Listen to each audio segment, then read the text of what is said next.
আসসালামু আলাইকুম ওয়া রাহমাতুল্লাহি ওয়া বারাকাতু। রাসূলুল্লাহ সাল্লাল্লাহু আলাইহি ওয়াসাল্লামের একজন কালো সাহাবী ছিল।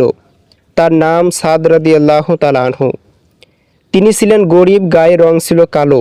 কেউ তার কাছে নিজের মেয়ে বিয়ে দিতে চাইতো না। সাদ রাদিয়াল্লাহু তাআলা আনহু একদিন আল্লাহর রাসূল সাল্লাল্লাহু আলাইহি ওয়াসাল্লামের কাছে দুঃখ করে বলেছিলেন, ইয়া রাসূলুল্লাহ, আমি কি আল্লাহর জান্নাতে যেতে পারবো না? তিনি আরও বললেন, আমি তো নিচু মাপের ইমানদার হিসাবে বিবেচিত হই। রাসূলুল্লাহ সাল্লাল্লাহু আলাইহি ওয়াসাল্লাম বললেন, কেন তুমি জান্নাতে যেতে পারবে না? অবশ্যই তুমি জান্নাতে যাবে। সাদ রাদিয়াল্লাহু তাআলা আনহু দুঃখ সহকারে বলতে লাগলেন, মদিনার কেউ আমাকে নিজের মেয়ে বিয়ে দিতে রাজি হচ্ছে না। রাসূলুল্লাহ সাল্লাল্লাহু আলাইহি ওয়াসাল্লাম সাহাবীর দুঃখটা বুঝতে পারেন। রাসূলুল্লাহ সাল্লাল্লাহু আলাইহি ওয়াসাল্লাম একটি পত্র লিখে কালো সাহাবীর হাতে দিয়ে বললেন, এই পত্রটি মদিনার বড় বাড়িতে গিয়ে মালিকের হাতে দিয়ে উত্তর জেনে তারপর ফিরে আসবে। কালো সাহাবী জানে না যে এর ভেতরে কি লেখা আছে। নবীজি সাল্লাল্লাহু আলাইহি ওয়াসাল্লামের কথা অনুযায়ী পত্রখানি নিয়ে মদিনার বড় বাড়ির মালিকের হাতে দিল। নবীজি সাল্লাল্লাহু আলাইহি ওয়াসাল্লামের কথা শুনে তাড়াতাড়ি পত্রটি খুলে ফেলল। এর মধ্যে লেখা আছে, আসসালামু আলাইকুম, আমি হযরত মুহাম্মদ সাল্লাল্লাহু আলাইহি ওয়াসাল্লাম বলতেছি। আমি আপনার কাছে আমার একজন কালো সাহাবীকে পাঠিয়েছি আপনার মেয়ের সাথে আমার কালো সাহাবীর বিয়ের প্রস্তাব দেওয়ার জন্য। আপনার কাছে আমি তাকে পাঠিয়েছি। আশা করি আমার প্রস্তাব আপনি গ্রহণ করবেন এবং আমার কালো সাহাবীর সাথে আপনার সুন্দরী মেয়ের বিবাহ দেবেন। ইতি হযরত মুহাম্মদ সাল্লাল্লাহু আলাইহি ওয়াসাল্লাম। মদিনার শ্রেষ্ঠ ধনী লোক ছিলেন আল ইবনে ওয়াহাব। সাধারণ কোনো ব্যক্তি ছিলেন না। আল ইবনে ওয়াহাব তিনি হলেন মদিনার নেতাদের একজন। কিছুদিন যাবৎ মুসলিম হয়েছেন। তার মেয়ে অপরূপ সুন্দরী, রূপের জন্য তাকে হুরহুরি নামে বিখ্যাত ছিলেন। সেই আল ইবনে ওয়াহাবের মেয়েকে বিয়ে করার জন্য রাসূলুল্লাহ সাল্লাল্লাহু আলাইহি ওয়াসাল্লাম সাদকে পাঠালেন।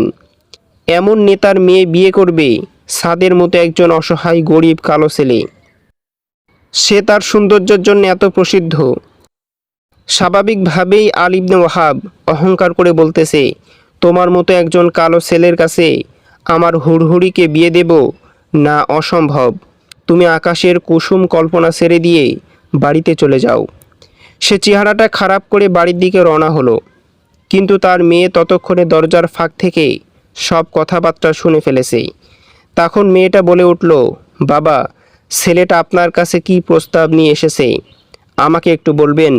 তার বাবা বললেন, তোমাকে নাকি সেই ছেলেটা বিয়ে করার জন্য নবীজি সাল্লাল্লাহু আলাইহি ওয়াসাল্লামের কাছ থেকে পাঠিয়েছেন। তখন মেয়েটা বলে উঠল, আমাকে বিয়ে করার জন্য প্রস্তাবটা কে দিয়েছে? তিনি বললেন, আমাদের বিশ্বনবী হুজুর সাল্লাল্লাহু আলাইহি ওয়াসাল্লাম। নবীজি সাল্লাল্লাহু আলাইহি ওয়াসাল্লাম অনুরোধ করেছে বিয়েটা দেওয়ার জন্য, কিন্তু তাকে কিভাবে ফিরিয়ে দিতে পারলেন? রাসূলুল্লাহ সাল্লাল্লাহু আলাইহি ওয়াসাল্লামের উৎকণ্ঠা থেকে আমরা মুখ ফিরিয়ে নিলে আমাদের অবস্থাটা কি হবে? এরপর সাদকে আধা পথ থেকে ফিরিয়ে আনা হলো। রাসূলুল্লাহ সাল্লাল্লাহু আলাইহি ওয়াসাল্লামের কাছে বলে দিন, আমি আপনাকে বিবাহ করার জন্য প্রস্তুত। এই কথা শুনে সাদের মন সেই দিন আনন্দে পুলকিত। সে যেন খুশিতে টকবক করে ফুটেছে। তারপর রাসূল সাল্লাল্লাহু আলাইহি ওয়াসাল্লাম বলল, বিয়ের জন্য 400 দিরহাম মোহরানা দিতে হবে। সাদ রাদিয়াল্লাহু তাআলা আনহু বললেন, হে আল্লাহর রাসূল, আমি তো জীবনে কোনো দিন 400 দিরহাম দেখিনি। আমি এই টাকা কিভাবে শোধ করব? নবীজি সাল্লাল্লাহু আলাইহি ওয়াসাল্লাম বললেন, আলী আল নুমান ইবনে আউফ আর উসমান রাদিয়াল্লাহু তাআলা আনহুর কাছ থেকে 200 করে মোট 400 দিরহাম নিয়ে নিতে। দুজনে ওনাকে 200 করে দিরহাম দিয়ে দিলেন। টাকা জোগাড় হয়ে গেল। এইবার বিয়ে হয়ে গেল। রাসূলুল্লাহ সাল্লাল্লাহু আলাইহি ওয়াসাল্লাম বললেন, সাদ, তুমি বাজারে যাও, তোমার বউয়ের জন্য টুকটাক কিছু উপহার কিনে নিয়ে আসো। তিনি মার্কেটে পৌঁছে গিয়েছেন। তিনি আনন্দের সাথে বাজার করতেছেন। হঠাৎ তার কানে আওয়াজ আসলো, জিহাদের ডাক, যুদ্ধের জন্য প্রস্তুত হয়ে যাও। সাদ যেখানে ছিলেন সেখানেই দাঁড়িয়ে গেলেন। একবার আকাশের দিকে তাকাই আর একবার জমিনের দিকে তাকাই। তিনি বললেন, হে আল্লাহ, আমি এই বাকি টাকা দিয়ে এমন কিছু কিনব যা আপনাকে খুশি করবে।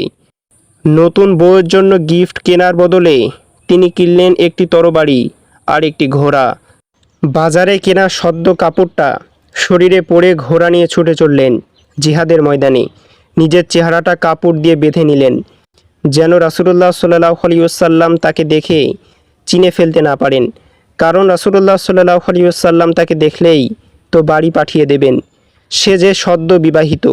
সাহাবারা বলাবলি করছিল এবং আল্লাহ রাসূল সাল্লাল্লাহু আলাইহি ওয়াসাল্লাম নিজেই চিন্তা করতেছিলেন, যুদ্ধের ময়দানে আমাদের মুসলমানদের পক্ষে এই রকম পুরা শরীর কাপড় দিয়ে ঢেকে রেখে আমাদের পক্ষে কে যুদ্ধ করতে আসছে?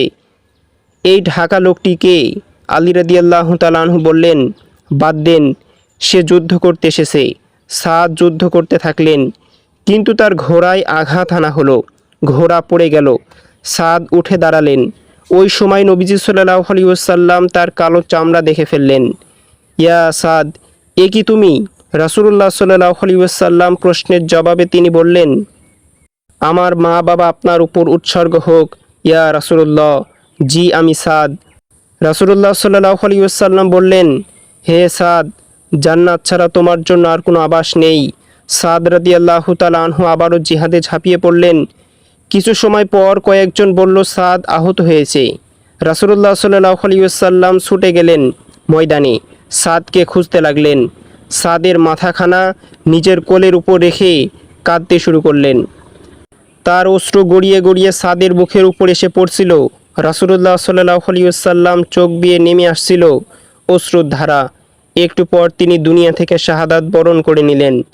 কিছু পর রাসূলুল্লাহ সাল্লাল্লাহু আলাইহি ওয়াসাল্লাম হঠাৎ হাসতে শুরু করলেন, তারপর মুখ ফিরিয়ে নিলেন। আবু লুবা রাদিয়াল্লাহু তাআলা আনহু নামের একজন সাহাবা ওনাকে দেখে বিস্ময়ে বললেন, হে আল্লাহর রাসূল, আমি আপনাকে এমনটি কখনো করতে দেখিনি। আল্লাহর রাসূল সাল্লাল্লাহু আলাইহি ওয়াসাল্লাম বললেন, আমি কাঁদছিলাম কারণ আমার প্রিয় সঙ্গী আজ চলে গেল। আমি দেখেছি সে আমার জন্য কি ত্যাগ করলো আর সে আমাকে কত ভালোবাসতো, কিন্তু এরপর আমি তাকে দেখতে পেলাম, তার কি ভাগ্য। আল্লাহর কসম, সে ইতিমধ্যে হাউদে পৌঁছে গিয়েছে। আবু লুবা জিজ্ঞেস করলেন, হাউদ কি? রাসূলুল্লাহ সাল্লাল্লাহু আলাইহি ওয়াসাল্লাম বললেন, এটি হলো এমন এক ঝর্ণা যা থেকে কেউ একবার পানি পান করলে জীবনে আর কোনো দিন পিপাসার্ত হবে না।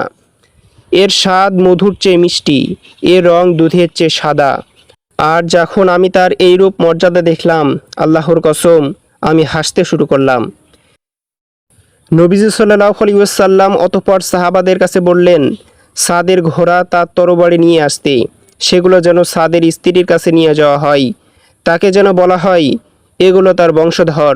রাসূলুল্লাহ সাল্লাল্লাহু আলাইহি ওয়াসাল্লাম বললেন, তাকে জানিয়ে দাও, আল্লাহ তাআলা সাদকে জান্নাত দান করেছেন।